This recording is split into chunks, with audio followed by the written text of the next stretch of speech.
Welcome to Smart Math. Today I am trying to solve this math Olympiad problem in a very unique way. So let's find out the solution.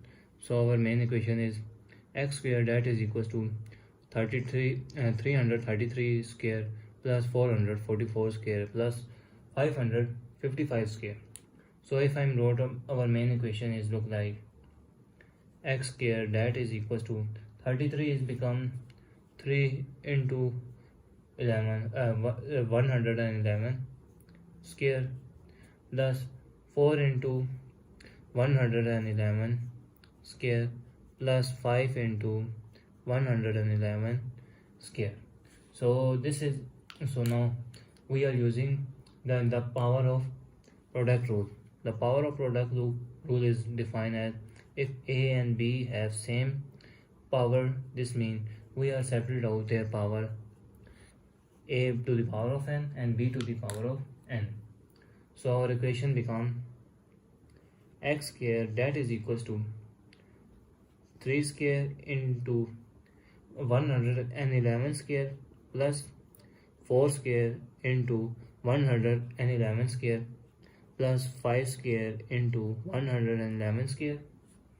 So now if I'm look like this 111 square, both are common here, so I am trying to take common here.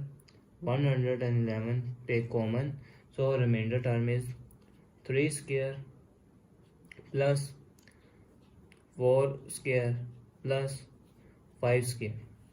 So next time x square is 111 square into 3 square is become 9 plus 4 into 4 is 16 plus 5 into 5 become 25 here. So next term is x square that is equals to 111 square 25 plus 16 plus 9, that becomes 50. So if I'm wrote 111 square, 50 is 25 into 2 is 50 x square.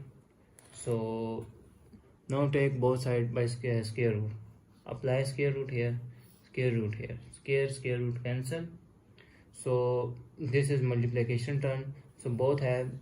So we are using power of product rule, which is above formula of a to the power of b to the power of n, that is equal to a to the power of n and b to the power of n. So our equation is become x that is equals to 111 square root here into 25 square root here into 2 square root here. So next step is x that is equals to square and square root cancelled out, 111 into 5 square root into square root of 2. So square and square root cancelled out, so x is equals to 111 into 5 square root of 2. So next step is x that is equal to 111 into 5 become 555 square root of 2, and that is our final answer. So thanks for watching. Keep like, share and subscribe.